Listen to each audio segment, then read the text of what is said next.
ce soir, ça va être du lourd. Dans le sens, vous allez être challengé. Oui, pas que les autres samedis, vous n'êtes pas challengés. Mais là, moi, j'ai vraiment un cœur, et c'est dans ce sens-là que je prie, notamment pour Sandra, puis tout à l'heure, c'est Aurélie qui va parler, et puis ensuite, c'est moi.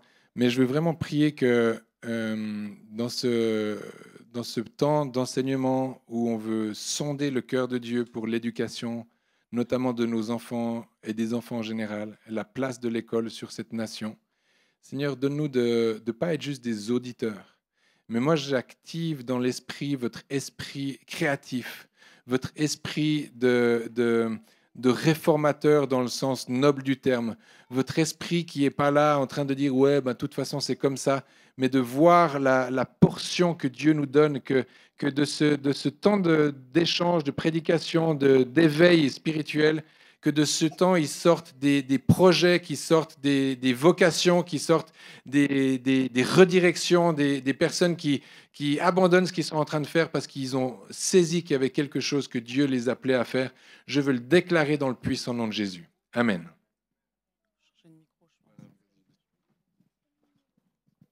Alors, bonsoir à tous. Vous êtes prêts? Vous n'avez pas peur, j'espère. Je regarde l'heure. Ah, j'ai une autre voix. 19h13 précise.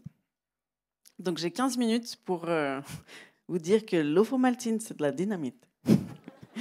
Non, donc, regardez avec moi, prenez vos Bibles. J'espère que vous avez tous une Bible, que vous la chérissez en papier. En plus, une Bible en papier, c'est toujours mieux.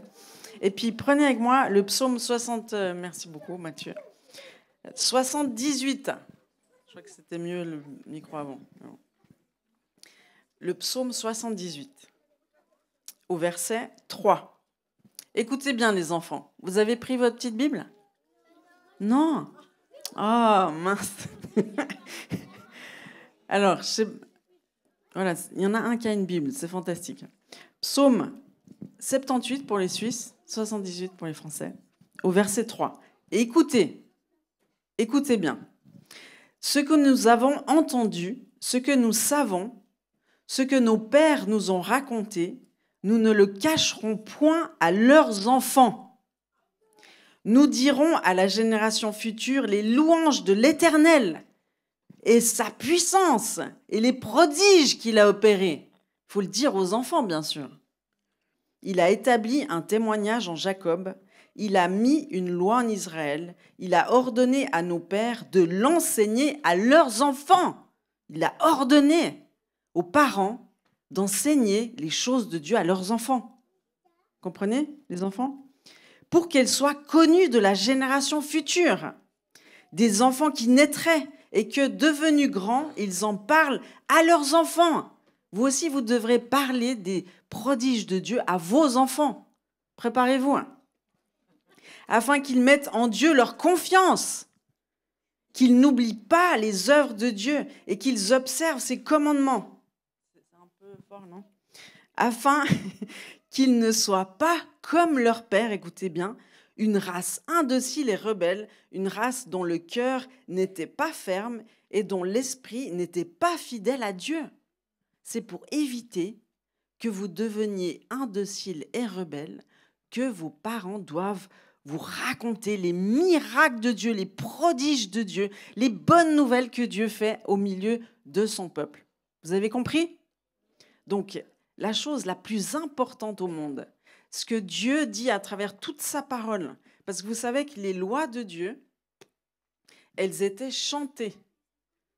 Parce que vous savez que quand on apprend quelque chose qui est chanté, on le retient 50 000 fois mieux. Enfin, j'exagère un peu, mais mieux. Les chants, on s'en rappelle très facilement.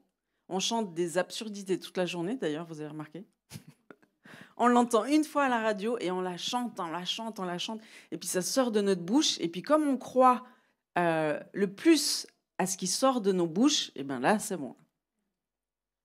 Donc il y a ce principe que Dieu a établi où... je peux changer de micro, peut-être? J'ai l'impression de parler dans une casserole. des fois. Voilà. Ah là, c'est plus aérien. Hein? Le but, c'est de diffuser le message, hein, donc il vaut mieux avoir du bon son. Donc, les psaumes étaient chantés aussi. Comme ça, c'était des chants, et puis on s'en rappelait. Comme, vous savez que mes adolescents à la maison, vous savez que j'ai des adolescents à la maison. Hein, vous les connaissez bien. Paul, tout ça, Ethan, hein, Léon, William, pas encore adolescent, mais... Eh bien, eux, ils aiment chanter sous la douche. Mais à tue-tête, hein. Ils chantent le matin, le soir, ils chantent. Et puis des fois, je les entends chanter « Tu es saint, tu es... » Puis je suis là « Mais oui, mais oui. » Hein, c'est bon, ça. Vous chantez aussi les chants que vous apprenez à l'église, à la maison? Bon, en tout cas, plus vous les écoutez, plus vous allez les chanter. Tout ça pour dire, vous savez, les parents, c'est les premiers représentants de Dieu pour les enfants. Vos parents, les enfants, écoutez bien. Vos parents, c'est comme des dieux pour vous. Oui, des dieux bien imparfaits, mais c'est les représentants de Dieu le Père et du Saint-Esprit que vous avez chez vous dans votre maison. Et donc, ils ont un rôle vraiment très important à jouer pour vous, parce qu'ils doivent pouvoir représenter au mieux Dieu le Père, avec son amour, mais aussi sa justice. Et puis maman, il faut son rôle, c'est de vous consoler, c'est de vous enseigner, c'est de vous dire la vérité, parce qu'elle passe beaucoup de temps avec vous, un peu plus normalement que le papa, sauf s'ils travaillent tous à temps plein.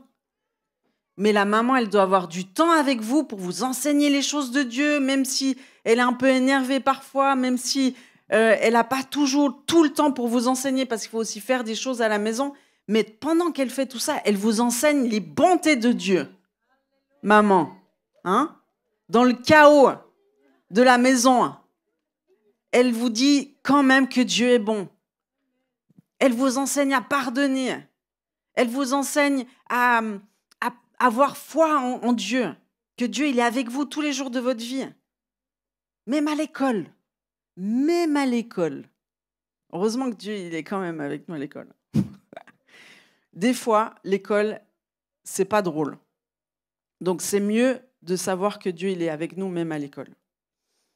Et puis le papa, il doit représenter la force, celui qui gouverne la maison, celui qui a toujours des bonnes idées, celui qui sait où il veut mener sa famille, celui qui est en contact avec Dieu le Père, comme ça, il lui donne l'assurance qu'il va pourvoir à tous ses besoins, il va lui donner l'assurance que c'est Dieu qui protège toute sa famille, parce que c'est Dieu le Père qui vous donne tout ce dont vous avez besoin.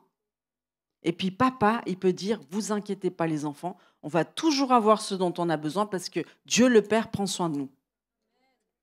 Hein, le papa. Et puis c'est lui qui vous corrige, le papa.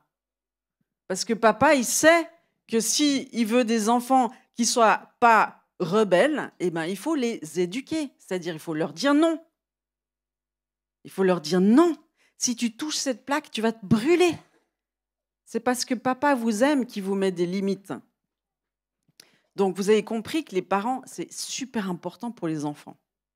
Et puis, on est dans une société où l'école, eh ben, vous passez le plus de temps, des fois, vous passez plus de temps à l'école qu'avec vos parents. Hein? Et puis, l'école, des fois, elle vous dit des choses qui ne sont pas très compatibles avec ce que les parents vous disent. Ça arrive. Hein? Genre, qu'on descend du singe ou des trucs comme ça. Qu'on descend du singe. Tu sais? Vous n'en êtes pas encore là? Bon. Mais si vous étudiez de plus près, vous vous rendez compte qu'à 50%, on pourrait dire qu'on descend de la banane. Ça, c'est mon ami qui m'a enseigné ça, parce qu'il y a des nouvelles découvertes qui ont été faites.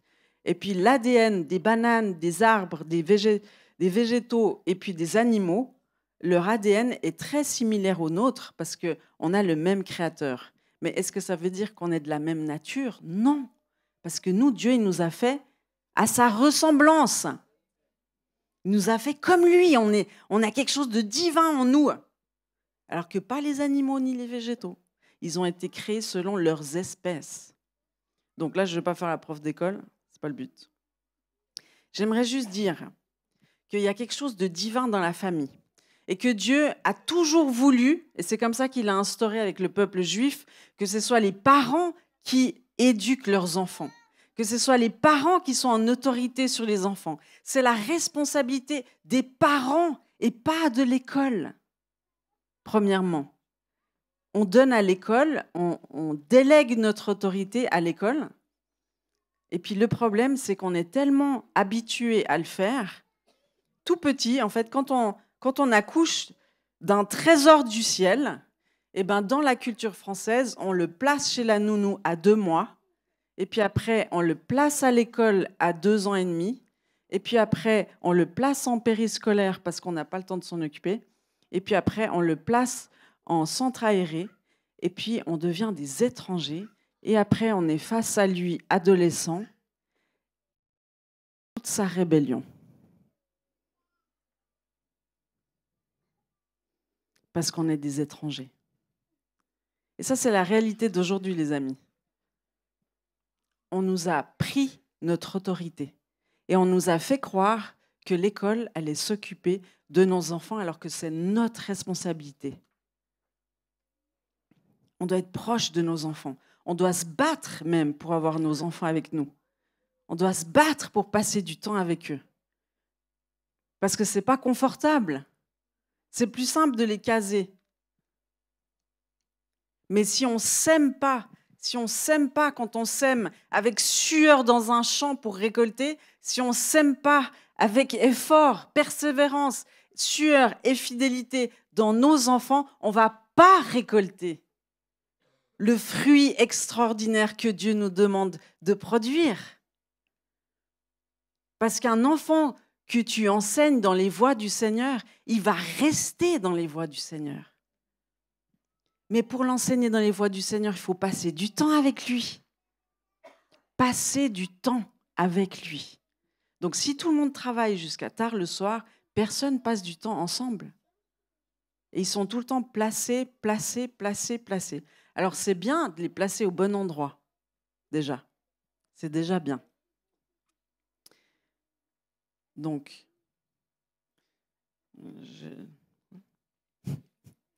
j'aimerais vous dire que l'ennemi, il s'est immiscé dans cette relation et dans cette famille extraordinaire que lui-même a créée.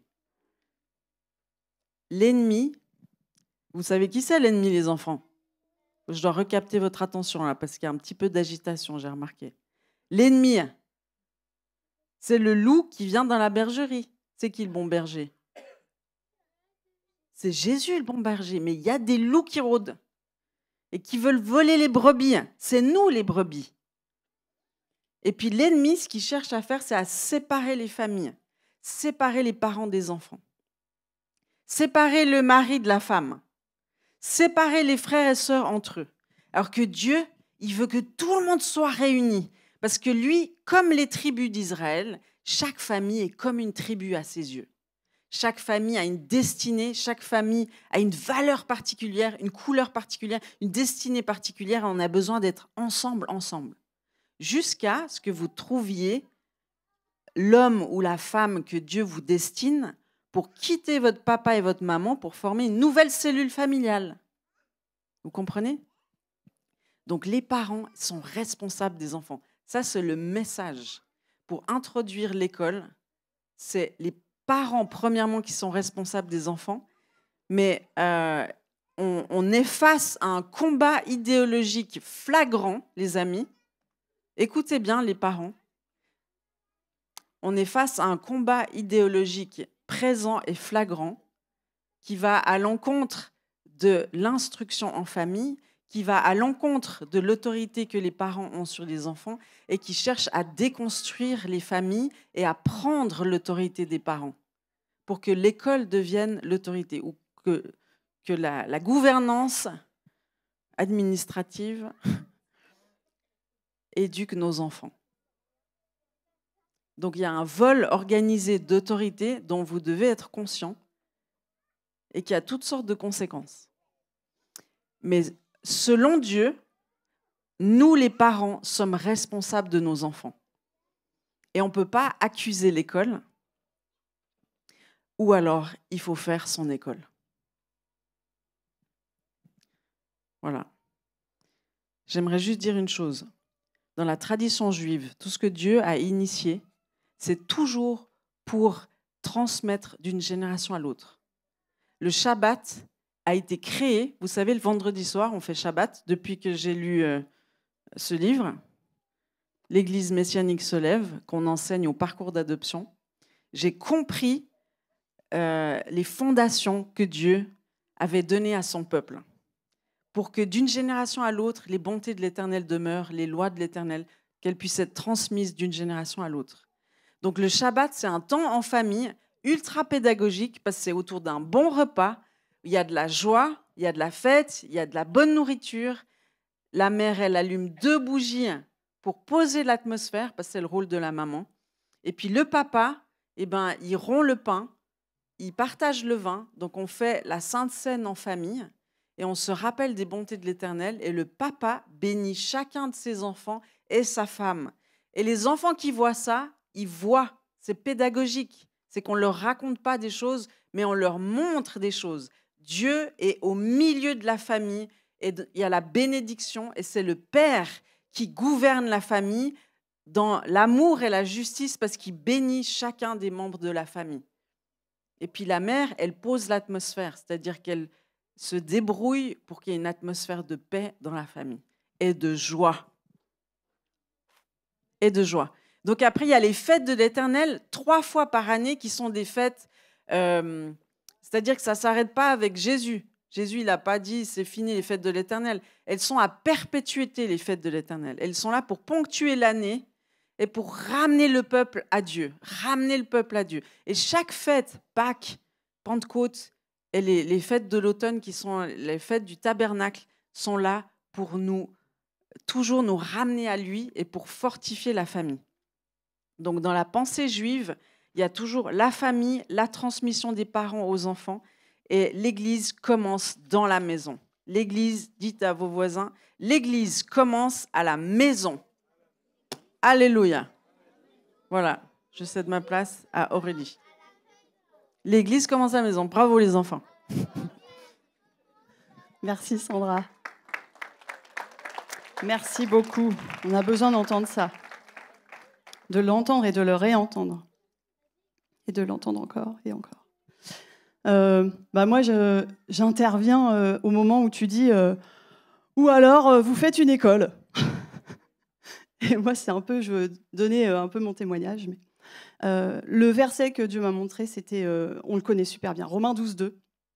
Ne vous conformez pas au siècle présent, mais soyez transformés par le renouvellement de l'intelligence, afin que vous discerniez quelle est la volonté de Dieu, ce qui est bon, agréable et parfait. Donc il y a 3 choses, ne vous conformez pas, soyez transformés par le renouvellement de l'intelligence, et puis ensuite il faut discerner quelle est la volonté de Dieu. Il y a ces 3 choses. Et ce verset, quelquefois, il nous fait peur parce qu'on a peur de tomber dans des choses un peu dans de l'extrémisme religieux, un peu, en se disant « ouais, mais je ne me conforme pas, je ne veux pas non plus partir dans des trucs un peu genre bizarres, quoi ». Et c'est le cas dans le domaine de l'éducation. J'ai remarqué que quand on pose quelquefois la question aux parents, l'école chrétienne, tout ça, ouais, mais moi, je ne veux pas mettre mon enfant dans un cocon. Et c'est vraiment, je l'ai entendu, mais genre tellement de fois, je ne pourrais même plus les compter. Mais qu'est-ce que ça veut dire, mettre ses enfants dans un cocon ? Moi, je m'étais dit, justement, on est un peu mandaté pour ça, non ? De protéger nos enfants. Enfin, oui, mais faut qu'ils connaissent la vraie vie. Alors, dans ce cas-là, moi, je me suis dit, mais oui, mais c'est quoi la définition de la vraie vie ?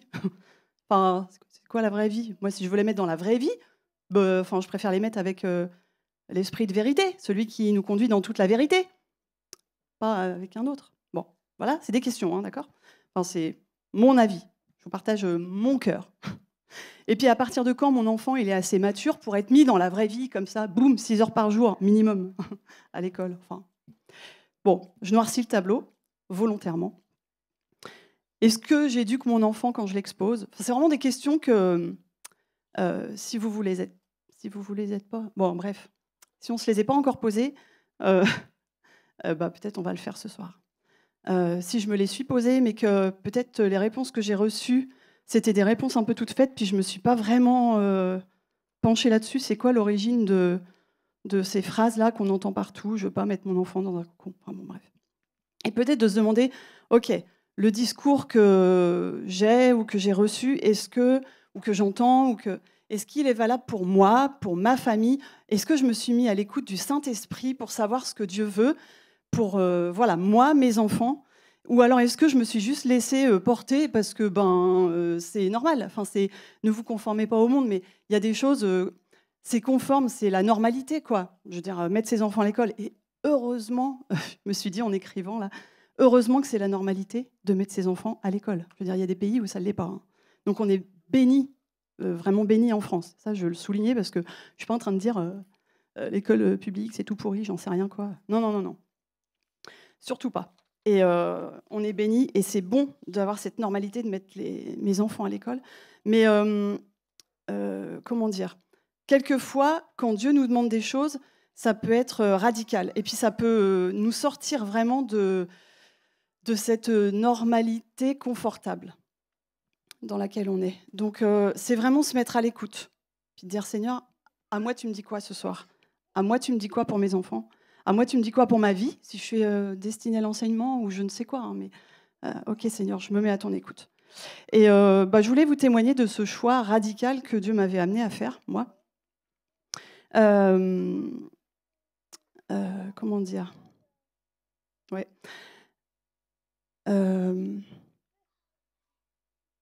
Ouais, j'étais un peu vite, mais c'est pas grave, comme ça on va gagner du temps. La question, c'était je vais faire quoi quand Dieu me demande des choses radicales, pour moi ou pour mes enfants. Et moi, j'ai 12 ans enfin, je suis enseignante, j'ai 12 ans d'école publique, ça va. Et puis je fais une rencontre avec Jésus, boum, ma vie change, c'est normal, parce que quand on rencontre Jésus, il fait un gros lavage. Voilà, on passe à la machine à laver. Et puis, me voilà en train de prier, puis de dire au Seigneur, Seigneur, je voudrais bien devenir enseignante plutôt dans une école chrétienne. C'était pas l'idée de se dire, maintenant, tu es chrétienne, tu vas pas enseigner dans le monde, hein, surtout pas, hein, tu es chrétienne, tu vas dans une école chrétienne, parce que c'est ce que font les chrétiens. Enfin, c'est pas du tout ça, hein, on jette ça à la poubelle. C'est quelque chose que Dieu a mis en moi, qui a commencé à naître, et je dis pas que tous les enseignants doivent le faire, ok? Faut que ce soit clair quand même, c'était mon appel. Mais c'est pour dire que l'école chrétienne, elle fait aussi partie du projet et qu'il ne faut pas tout rejeter.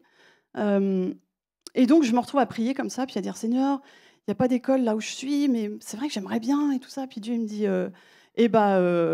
fais-la, vas-y, fais. Et du coup, je me dis, oui, ok, fais une école, c'est bien, mais... Enfin, voilà quoi. Donc bon, il y a eu vraiment tout un cheminement. Et puis déjà, j'ai été convaincue vraiment par l'idée déjà, parce qu'il faut quand même sortir. Et le but de ce témoignage, déjà je vous le dis avant, c'est de parler de ce que ça coûte. Parce que ça coûte l'école hors contrat, l'école... Vous savez, on parle d'école hors contrat, vous savez ce que c'est? C'est l'école...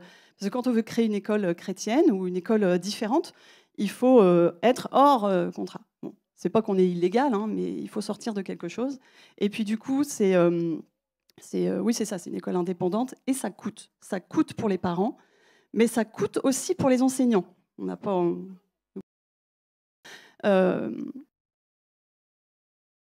que ça va me coûter. Ça va me coûter mon confort, mon statut de fonctionnaire, qui est quand même hyper intéressant, on ne va pas se mentir, ma retraite, ma sécurité de l'emploi, des choses comme ça.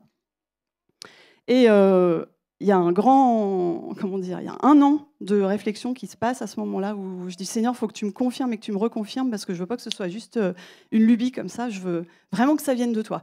J'ai besoin que ce soit sûr et certain. Et puis ça a pris 1 année, mais ça s'est concrétisé. Et puis je vais devoir quitter ça. Puis j'aurais pu prendre on appelle ça une disponibilité dans l'éducation nationale, chez les fonctionnaires. C'est-à-dire qu'on arrête de travailler, mais on reste quand même... on arrête sans arrêter, puis on ne sait jamais, on peut y retourner, puis le Seigneur, il me dit non, toi, tu démissionnes. Ah, bon. Du coup, je fais ma petite lettre de démission, que je mets dans la boîte aux lettres, et le jour où je mets ma lettre de démission dans la boîte aux lettres, je crois que j'ai vécu quelque chose qui ressemble à une délivrance. Pouf. J'ai reçu une joie, une paix, un joug qui s'enlevait de mes épaules. Et je ne suis pas en train de vous dire que quand on est fonctionnaire, on a des choses à... Mais juste, voilà ce qui se passe quand quelqu'un rentre dans sa destinée. Voilà. Puis là, c'était vraiment le cas. La validation de Dieu, quoi, le sceau. Et je me dis, c'est bon, je rentre dans ce que Dieu me demande. C'était comme encore une confirmation de plus. Sauf que pendant une année, on élabore le projet.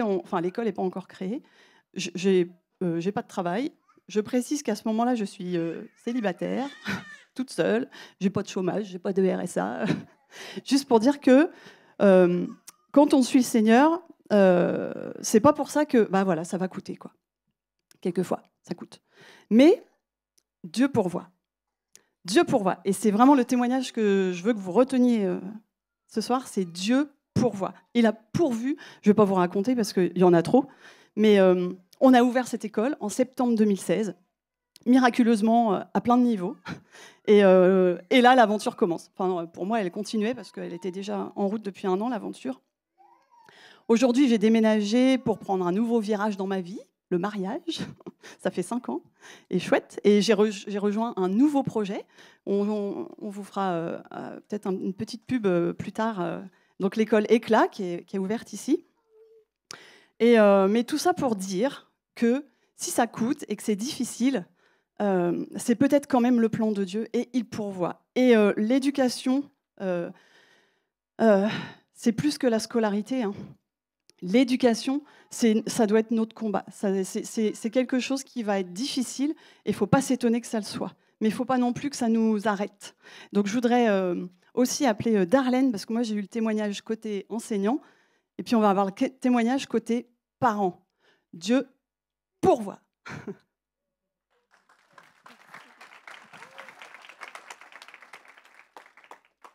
Alors c'est vrai, Dieu pourvoit. Souvent, quand je discute avec des parents et qu'on parle de l'école, ils me disent « Oh, Darlène, t'as trop de chance de mettre des enfants. Nous, on n'a pas les moyens. » Je vous rassure, on ne les a pas non plus. On n'a pas les moyens, on n'a pas des revenus fixes. Et on a eu cette conviction, quand Élie il a eu 3 ans, de les mettre dans une école chrétienne. Et on ne s'est pas posé de questions. On l'a mis dans cette école chrétienne. Maintenant, il va avoir 9 ans. Ça fait 9 ans, enfin, ça fait du coup 5 ouais, c'est année dans une école chrétienne. Et au début, ça me stressait un peu de me dire comment je vais payer, comment on va faire et tout ça. Et puis, j'ai eu vraiment cette conviction de, en fait, c'est ma priorité. On va investir dans la vie de nos enfants. Et si on le met en priorité, si tu mets ta dîme, ton loyer, l'école, et que tu mets pas tous tes loisirs, ton resto et tout ça, eh ben Dieu, il pourvoit. Dieu, il pourvoit. Et il y a eu un autre petit stress. Je me souviens qu'avant, à l'école Éclat, c'est nous qui faisions le virement. Et c'est vrai que quand les finances avaient du mal à arriver, j'avais peut-être des fois 1 ou 2 jours de retard. Et puis, après, ils ont dit non, il n'y a plus comme ça, on prélève sur votre compte. Je me suis dit, aïe, aïe, aïe. Et si un jour, il n'y a pas, et il y a toujours eu. Et Dieu, il pourvoit à chaque jour. Et aussi, des fois, vous pouvez applaudir parce que ça, c'est sûr, Dieu, il pourvoit. Et aussi, des fois, tu as des questionnements, même si c'est une école chrétienne. Tu as des petites choses que tu te dis, je pourrais faire mieux. Et je vous encourage aussi à aller voir, à être impliqué dans l'école. Et moi, j'essaye de m'impliquer au maximum à Éclat. Et je vois ce qui se passe. Je vois comment les enfants, ils sont heureux d'être là. Mon fils, il me demande de rester au périscolaire parce qu'il ne veut pas rentrer à la maison, parce qu'il est trop bien à l'école. Et il n'y a pas de raquettes, il n'y a pas de... Non, mais il n'y a pas de bagarre, il n'y a pas d'harcèlement. Non, mais je veux dire, il n'y a pas de gros mots. Franchement, c'est une école où si ça sort, ils sont repris de suite. Et nous, c'est ce qu'on a choisi. On a choisi ce cocon pour notre fils. Mais vous savez quoi, à l'école Éclat, il y a plus d'enfants non chrétiens que chrétiens. Et moi, ça m'attriste. Parce que je me dis, mais ils sont où? Alors, c'est bien, hein, parce qu'ils prennent les bonnes valeurs, ils prennent tout ce qu'ils doivent prendre les autres. Mais on doit être dans ces écoles aussi. Merci. Dieu pourvoit, c'est le message de ce soir. en tout cas pour nous. Eh ben, je vous présente Julien, notre cher pasteur, qui va finir en beauté. Trop bien. Ok. Bon, il manque quand même les pré-ados et les ados. Hein. Moi, je vous appelle les ados et les pré-ados parce qu'on va vivre un temps où vous pouvez venir, s'il y a des moniteurs qui peuvent aller les chercher par grâce. Je pense que c'est important que vous soyez là. J'aimerais qu'on puisse vivre un temps, j'aimerais qu'on puisse laisser ministrer par Dieu.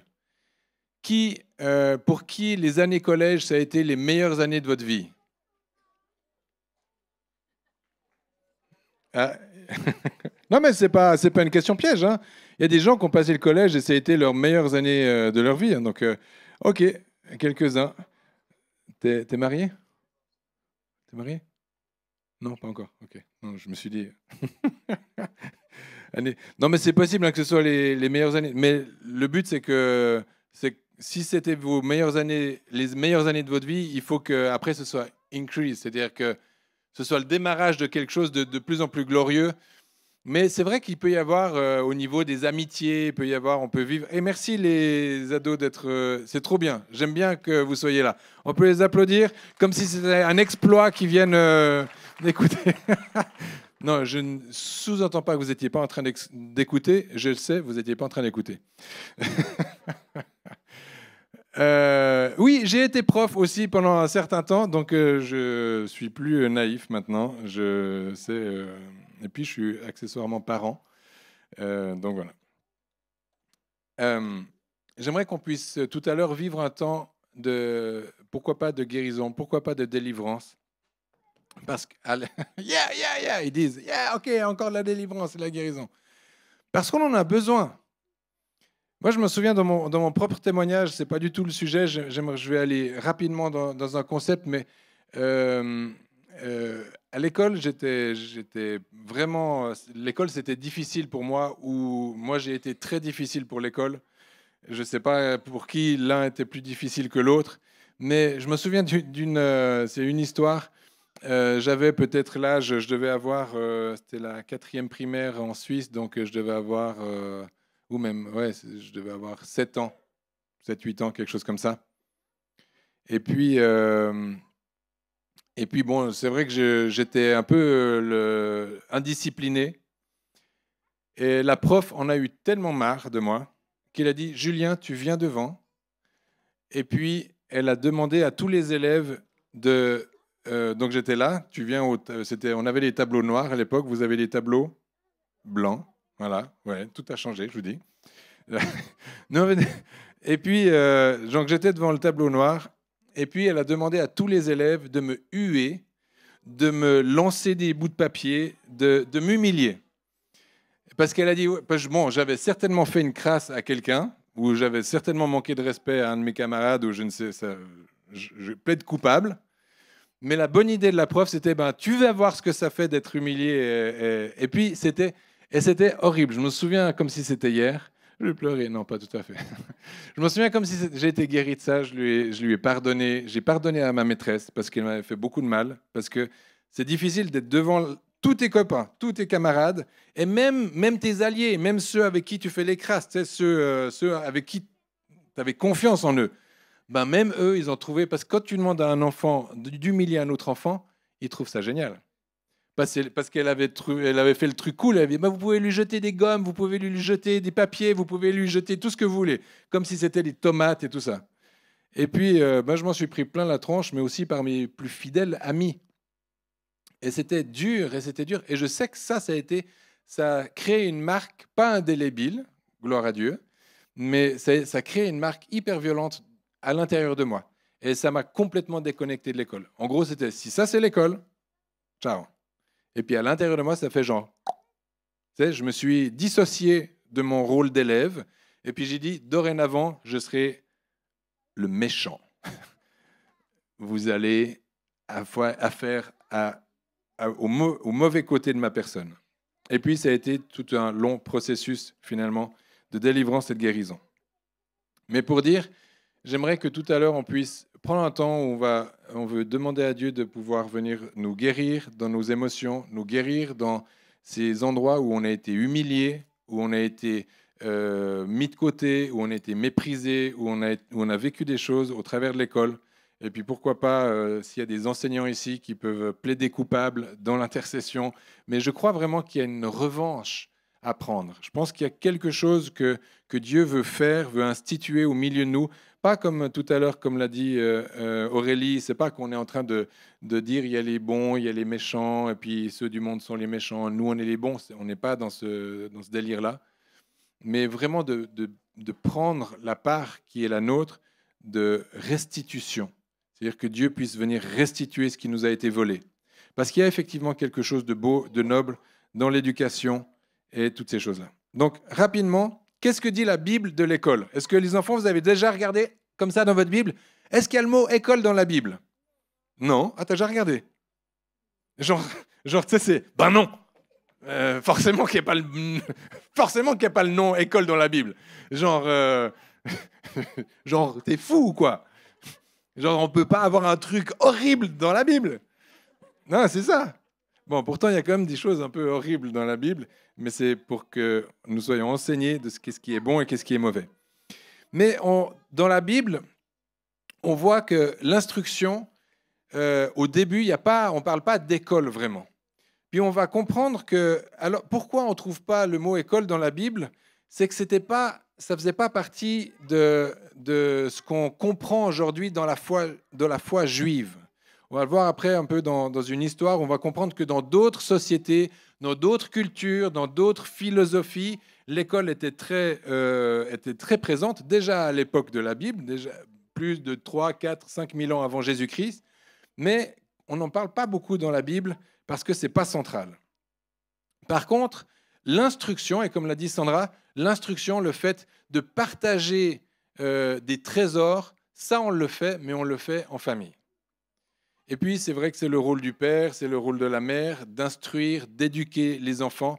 Et ça, on le voit tout au long de la parole de Dieu, c'est de transmettre les valeurs, de transmettre la foi, de transmettre les connaissances, de transmettre le témoignage aussi. Et ça, c'est toute la dimension de l'apprentissage au niveau de la tradition orale et de l'échange. Donc, il y a, dans la Bible, on parle de sagesse et de connaissance. Il y a tous les livres des proverbes.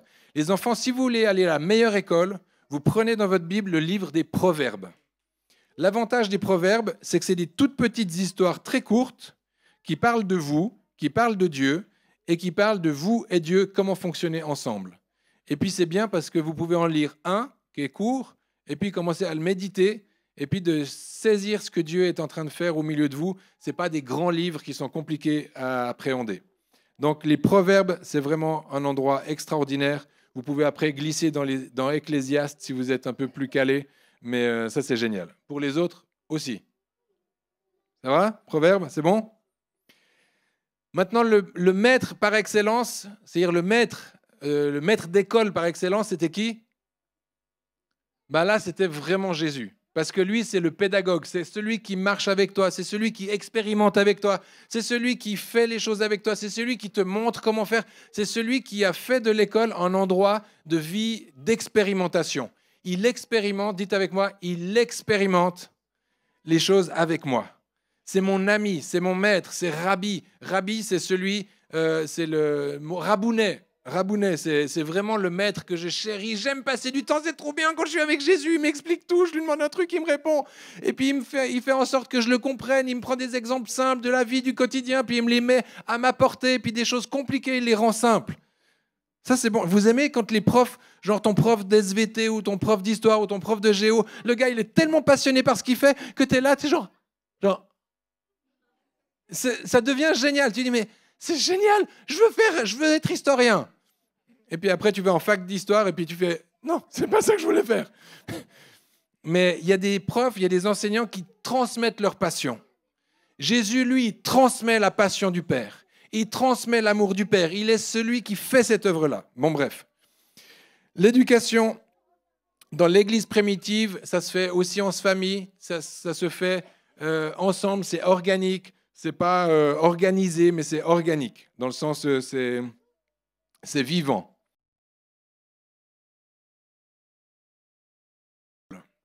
Après, on va rapidement survoler les origines de l'école. Comment est-ce qu'elles se traduisent au travers des siècles et au travers... Donc on sait que l'école commence plein 3-4 000 ans avant Jésus-Christ. Et puis les premières écoles, c'était des écoles de scribes. On peut voir dans la Mésopotamie, on peut voir dans l'Égypte ancienne, on peut voir dans la Grèce antique.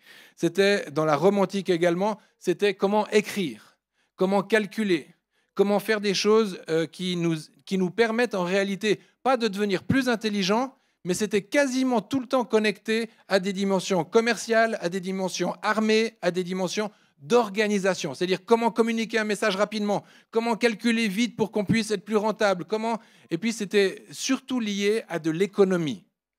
Mais de l'économie dans le sens d'avoir un côté pratique, d'avoir un côté d'expansion, d'avoir un côté de développement, d'avoir un côté de conquête. Et toutes ces civilisations-là ont créé des écoles qui étaient finalement comme des écoles de fonctionnaires. Des écoles, c'était réservé à des gens qui avaient de l'argent, qui avaient des positions sociales élevées, et puis ça leur était réservé de façon à ce qu'ils puissent gouverner. Et ça, c'est ce que toutes ces civilisations nous montrent. Sauf que, si on met en parallèle la civilisation juive, celle d'où nous sommes reconnectés ou tirés, je ne sais pas comment dire, mais en tout cas, c'est notre inspiration. En gros, c'est de faire la part entre l'esprit grec. L'esprit grec, c'est cet esprit qui vient tout rationaliser, qui vient tout faire, qu'il faut que je comprenne. C'est l'arbre de la connaissance intégrée, l'esprit grec. Tout doit passer par le prisme de l'intelligence et du raisonnement. Alors que dans la tradition juive, tout vient au travers du Père, de la relation à Dieu, de la compréhension de qui est Dieu au travers de sa création, comment est-ce qu'il fonctionne au milieu de ce qu'il nous a confié et ce qu'il nous a demandé de gouverner. Et ça, c'est rien à voir avec l'esprit grec. Rien à voir avec l'esprit de Mésopotamie, rien à voir avec l'esprit des Égyptiens, rien à voir avec l'esprit de la Grèce ou de l'hellénisme et de toutes ces philosophies qui sont pas tout à mettre à la poubelle, mais qui nous amènent hors de Dieu, qui nous poussent loin de la vérité de qui est Dieu.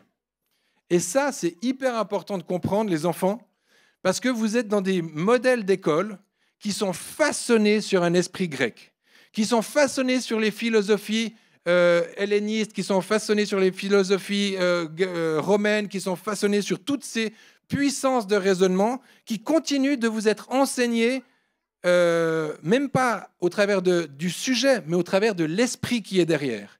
Ce qui fait que chacune de ces philosophies, c'est pas qu'elles sont mauvaises, c'est pas qu'elles vous apprennent pas des choses intéressantes ou intelligentes, mais en réalité, ce qu'elles sont en train de faire, c'est de vous séparer de qui est Dieu.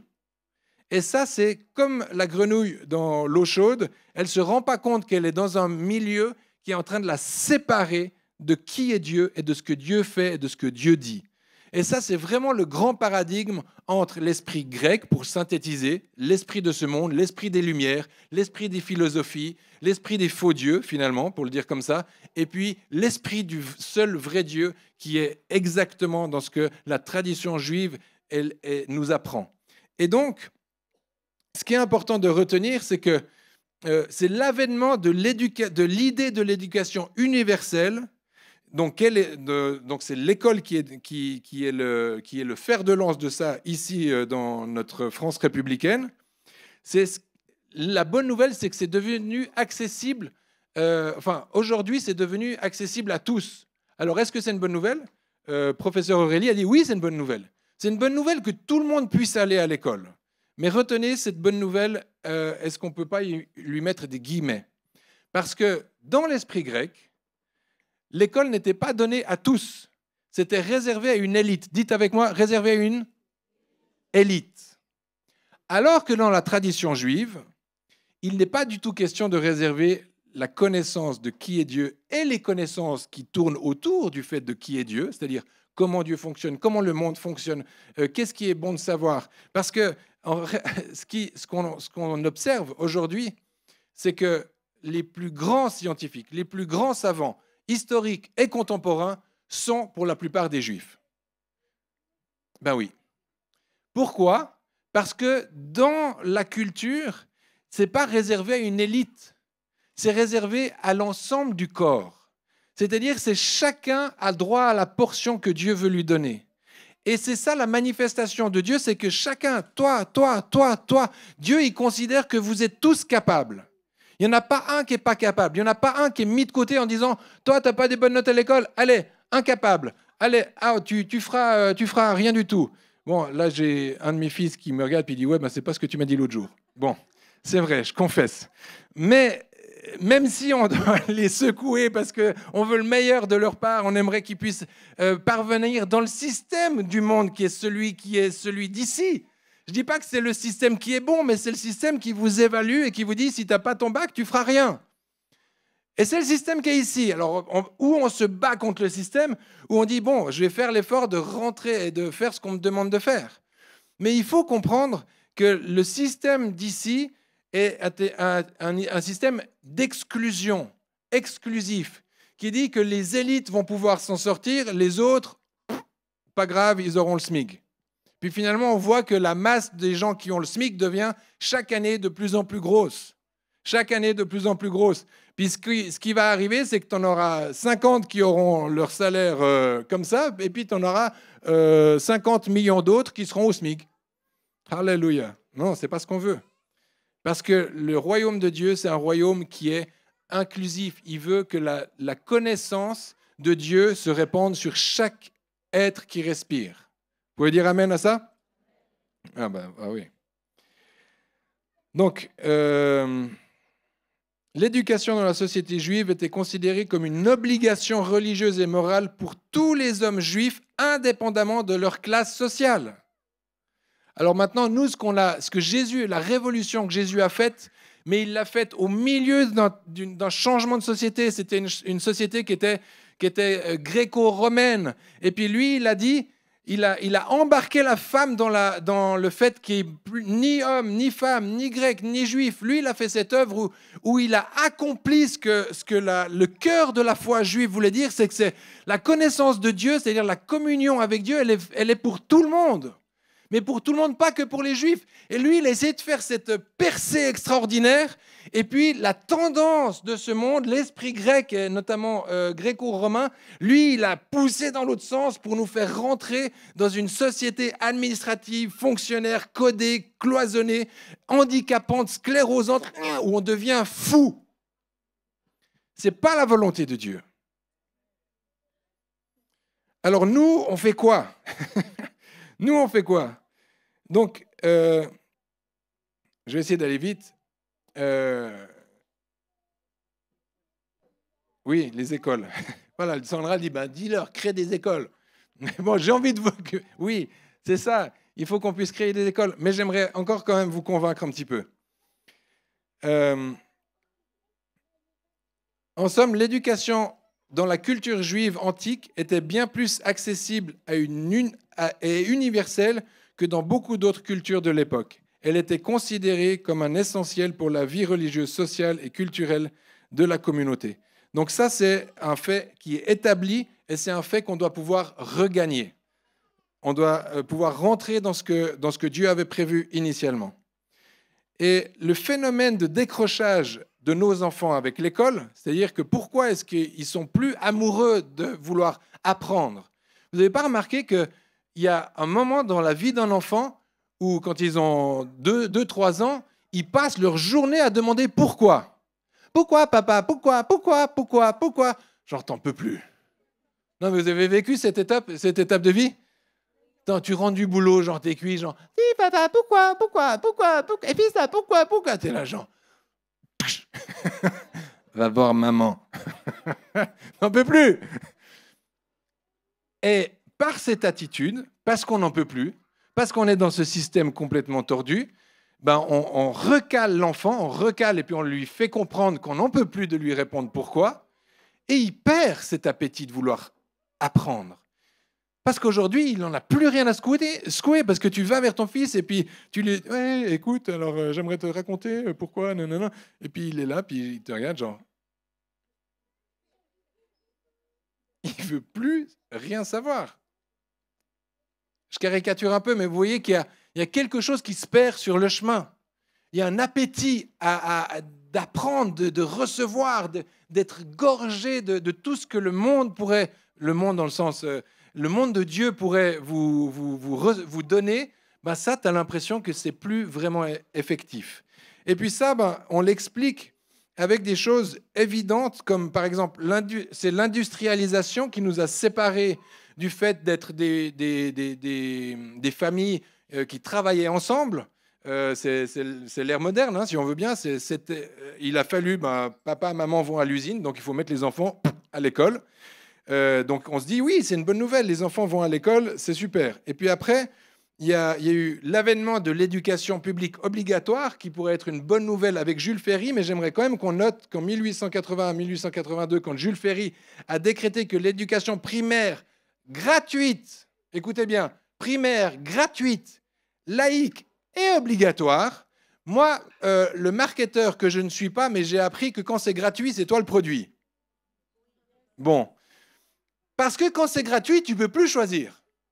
Quand c'est gratuit, ben, tu prends le package qu'on te donne. C'est-à-dire que tu manges ce qu'on te donne. Vous n'avez pas remarqué, quand tu es au resto, ils t'amènent un truc gratuit au début, ben, genre, tu te sens un peu obligé de le manger. Genre l'apéro, machin, les pop-corn mous. Non, mais moi, je n'ai pas commandé ça. Non, mais il faut les finir. Mais donc, mais après, ne me faites pas dire ce que je n'ai pas dit. Effectivement, c'est une grâce. Effectivement, il y a beaucoup de pays qui n'ont pas l'école. Effectivement, il y a plein de situations où les enfants rêveraient d'aller à l'école toute la journée. Ça, il faut que vous entendiez aussi, les enfants. Il y a un bon nombre de pays dans le monde où les enfants, ils rêveraient de pouvoir aller à l'école. Maintenant, ils rêvent parce qu'ils n'y sont jamais allés. Non, je rigole. Non, pardon. Mais juste de comprendre que ce gratuit, laïque et obligatoire, pour moi, à un moment donné, ça vient faire bizarre dans mon oreille. Parce qu'aujourd'hui, celui qui veut faire l'éducation, un parent qui veut éduquer son enfant en IEF, c'est-à-dire en instruction en famille, ça devient impossible. C'est encore possible, mais les statistiques depuis 1 année et demie, voire 2 ans que la loi est passée, on voit les statistiques qui font que c'est de moins en moins possible. Et il y a beaucoup de pays européens où c'est juste interdit. Donc nous, on en prend le chemin. Donc ça veut dire, tu passes d'une école obligatoire à en fait que ça devient interdit pour tes parents de t'éduquer. Tu vois pas qu'il y a un gap entre ces deux choses? Et puis, laïque, laïque, ça ne veut pas dire qu'on ne peut pas parler de Dieu, mais bon, soyons honnêtes, la laïcité 2024, c'est un peu genre, tu te la coinces. Hein, tu as le droit dans ta chambre, sous ton matelas, avec un coussin, si possible, et il faut que personne t'entende croire dans ton Dieu. Mais si ça commence à déborder, là, ça ne va plus. Voilà. Et voilà. Bon, ensuite, les guerres mondiales, ça a créé... Qu'est-ce que ça a créé? Ça a créé que les papas étaient plus à la maison. Donc, c'est les mamans qui ont dû prendre un rôle de papa. Enfin, tous ces changements de société, je fais des grandes étapes, on va dire. Ensuite, c'est toute la dimension de l'expansion de l'enseignement supérieur, c'est-à-dire les universités, les grandes écoles, toutes ces choses qui étaient des métiers qu'on apprenait avec notre maître d'apprentissage. C'est-à-dire toute l'ingénierie, toutes les sciences qui sont devenues hyper inaccessibles, mais qui étaient accessibles. Hein. À l'époque, le médecin, il prenait son apprenti médecin, alors tu coupes la jambe comme ça. Non, il ne faut pas t'arrêter au milieu parce que ça lui fait mal. Alors tu continues plus vite. Ah, d'accord, ok. Et puis tu apprenais à couper la jambe du gars, et taper sur la tête. Enfin, bon, merci Seigneur, on a évolué. Donc je ne suis pas en train de dire non, les universités, c'est pas bien, toutes ces choses-là. Mais ça nous a, toutes ces choses nous isolent un petit peu de la réalité. Nous isolent, on devient des élites, ça appartient à un groupe où on ne peut pas trop s'approcher. Les chercheurs, c'est un peu des gens bizarres, où on ne peut pas trop aller leur demander ce qu'il y a dans le produit. Ça, de toute façon, tu ne comprendras pas. Donc, il y a des mystères comme ça. Mais ça commence à être déconnecté de la réalité. Et puis, bien sûr que le grand changement, c'est mai 68, qui a remis en question l'autorité traditionnelle, y compris le rôle des parents. Et c'est aussi à cet endroit-là que je lis, cela a encouragé une vision de l'éducation où les enfants étaient vus davantage comme des individus avec leurs propres droits. Donc les enfants, vous avez votre propre droit plutôt que comme des extensions de leur famille. Alors à un moment donné, c'est ce que ça a fait, c'est que les enfants, on va s'en occuper, d'accord? On va s'occuper de vos enfants parce que de toute façon, ils ne sont plus l'extension de votre famille. C'est-à-dire, on coupe et puis on dit, maintenant, c'est Éducation nationale qui va s'occuper des enfants et nous, on n'a plus rien à dire, même pas à penser d'ailleurs. OK. Donc, je vous ai dressé ce tableau pour... on peut mettre le dia... et ce n'est pas pour faire de la pub pour cette école-là, mais c'est aussi pour vous donner une information concernant Annecy Academy. Donc, Annecy Academy, c'est un collège qui va avoir lieu ici. Maintenant, moi, je dois faire mon mea culpa à cause d'une, on va dire, bêtise administrative. La rentrée de cette année ne sera pas possible en septembre, mais on travaille pour que ça puisse être possible ou en janvier ou en septembre prochain, enfin d'après 2025. Et l'idée, c'est pas une solution en soi. C'est d'avoir un collège qui permette que la scolarité, c'est-à-dire la masse de travail obligatoire de l'enfant, puisse être faite plus rapidement, de façon à ce que la partie créative, la partie en lien avec le monde professionnel, la partie avec le monde créatif, prenne plus de place dans la scolarité des enfants. En réalité, et puis aussi qu'il y ait aussi une école qu'on a appelée entre ciel et terre, mais qui puisse être impactée aussi par ce que Dieu dit au travers de cette école. Et ça, c'est un projet qui est là dans cette église, mais ça ne touche pas que cette église. Ça touche en fait le fait de dire, oui, c'est possible de réfléchir l'école différemment. Oui, c'est possible de redemander à Dieu, en fait, c'est quoi ton projet initial? Oui, c'est possible de dire, mais peut-être que c'est des écoles où il faut que les familles, elles prennent leur part. Et je rebondis sur ce que Sandra disait en introduction, ou ce que Darlene disait aussi au niveau du témoignage. C'est pas parce que ça coûte cher que c'est pas possible. C'est pas parce que ça a un prix qu'on est disqualifié. La réalité, c'est que Dieu nous demande de faire des pas de foi. Dieu nous demande de sortir de nos boîtes un peu tracées. Tout est tracé d'avance. Nous, en tant que Suisses, on a été hyper surpris parce qu'en Suisse, on valorise beaucoup l'apprentissage. C'est-à-dire, tu veux faire mécano, ce n'est pas une plaie. Tu veux faire un métier manuel, ce n'est pas que tu es un raté. Ce n'est pas que tu as raté à l'école, alors on va faire un truc manuel. Donc, les apprentissages sont valorisés. Et aussi, en France, c'est moins le cas. Mais je crois qu'on doit revaloriser le fait de travailler ensemble, d'être en connexion avec les entreprises, d'être en connexion avec les familles, et puis de ne pas rentrer dans ce qu'on appelle en France, pas des cursus, mais des filières. Parce que le système des filières en France fait que si tu n'as pas fait cette école à cet endroit, ton collège avec ton brevet avec mention, puis après ton lycée dans ce truc avec une mention, machin truc, bah, tu ne pourras jamais rentrer dans cette école, dans cette haute école, et puis tu ne pourras jamais devenir ça. Puis en fait, tu réalises que ta destinée, elle est scellée à 5 ans et demi, quoi. C'est horrible. C'est horrible parce que ça ne donne pas de chance. Alors que les enfants, qui sait ce qu'il va faire comme métier plus tard? Oui? Architecte d'intérieur, mon Dieu. Je peux prier contre ça? Non. Non, tu as raison, il faut rêver. Il faut rêver, architecte d'intérieur. Ah. Non, c'est beau. Mais est-ce que tu aimes l'administratif? Est-ce que tu aimes... Non, on parlera ensemble. Avec ton papa. Mais justement, c'est là où c'est intéressant. Parce que architecte d'intérieur, moi, le nombre de personnes que j'ai rencontrées quand je fais « Ah, bonjour, je m'appelle Julien. Ah, tu fais quoi comme métier? Je suis architecte d'intérieur. Oh, trop bien, j'aurais tellement voulu faire architecte d'intérieur. » Pourquoi t'as pas... C'est genre une fois sur 3. Je pense, qui aurait voulu faire architecte d'intérieur? La vérité. Pas plus que ça. Bon, vous êtes des chrétiens, c'est normal. Mais on ne nous dit pas.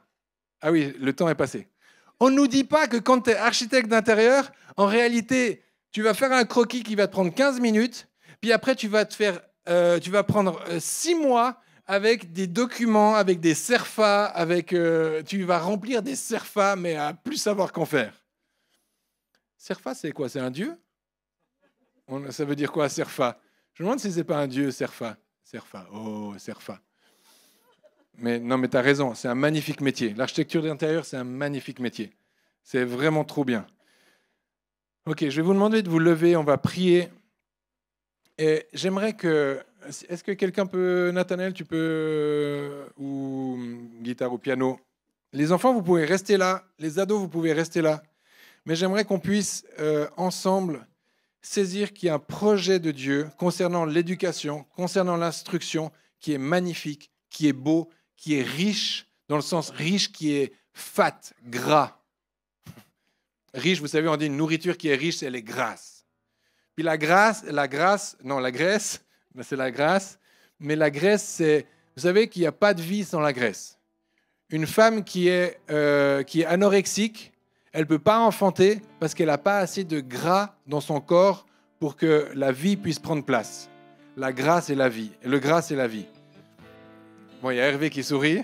Il dit « Yes, je t'avais dit, Béné, je t'avais dit. » Le gras, c'est la vie. Et pourquoi je dis ça? C'est que je pense qu'il y a quelque chose de sec dans notre éducation. Il y a quelque chose qui a été retiré de notre compréhension de ce que pourrait être l'école, de ce que pourrait être le fait d'enseigner, de ce qui pourrait être le fait de transmettre nos savoirs, de transmettre nos passions. Moi, je rêve que cette école, la puissance de cette école, c'est que l'idée, c'est qu'il puisse y avoir des enseignants qui soient en ligne et que plutôt que de créer un collège ici et puis de galérer de trouver un prof de maths qui soit passionné par son truc, qui puisse vivre à Annecy avec le salaire misérable qu'on va lui donner, et puis qui puisse venir ici un prof de français ou une prof de français qui soit passionné, qui transmette ce qu'elle aime avec passion. Mais c'est juste, techniquement, c'est presque pas possible d'avoir un prof par branche tellement passionné, un pédagogue du ciel qui vienne et qui soient tous dans cette école avec 15 élèves. C'est juste pas... techniquement, c'est pas possible. Donc l'idée, ce serait que dans toute la France, on puisse trouver les génies. Le génie d'SVT, le gars qui est tellement passionné d'SVT, qui dort SVT, il mange SVT, il a compris que le royaume de Dieu était au milieu de l'SVT, puis il va transmettre cette passion. Et quand il est avec les élèves, ils veulent... Le lundi, ils veulent être médecin, vétérinaire, ils veulent être tout ça. Le mardi, parce qu'ils ont un prof d'économie, ils veulent être avocat. Le mercredi, ils veulent être... Parce que chaque fois qu'il y a un prof, ils disent « Ah, j'ai envie de tout faire !» Puis finalement, ils n'auront pas envie de rien faire. Ils auront envie de tout faire. Jusqu'à ce que, par l'embarras du choix, ils seront là devant le Seigneur puis dire « Seigneur, montre-moi ce que je dois faire. » Vous voyez la différence? Plutôt que d'être dans un désert, une solitude absolue, et puis des gens, je sais pas, j'ai envie de rien faire, j'en sais rien, puis dire « Seigneur, si tu as un truc pour moi, si jamais tu as une place au McDo, je veux bien la prendre. » Non. Nous, on veut des enfants qui sont des enfants d'excellence, pas leur mettre la pression, mais parce qu'ils sont gras d'abondance de Dieu. Ils sont riches de connaissances, pas dans le sens de l'arbre, mais dans le sens de l'arbre de la vie. Parce que ça coule dans leur vie, ça coule dans leur vie. Et Seigneur Jésus, moi je veux appeler tous ceux qui ont été blessés par l'école, j'aimerais que vous puissiez faire un pas en avant. Tous ceux qui ont été blessés par l'école en tant qu'institution, tous ceux qui ont été blessés par des professeurs qui les ont méprisés, qui les ont mal jugés, qui leur ont parlé, qui leur ont dit des choses blessantes et offensantes. J'aimerais que vous puissiez venir devant. Venez devant, on ne va pas prendre longtemps, là c'est déjà tard, mais on veut croire que Dieu il est à l'œuvre et puis il veut faire cette œuvre de rédemption. Il veut faire cette œuvre de réconciliation. Il veut guérir nos cœurs, il veut guérir nos vies, il veut guérir notre intelligence, il veut faire de nous ces hommes et ces femmes qui croyons que l'éducation c'est pas quelque chose qui est réservé à l'éducation nationale. Que l'éducation et l'instruction, c'est pas quelque chose c'est pas abandonné, c'est pas perdu, mais il y a de l'espérance et Dieu est en train de vous toucher.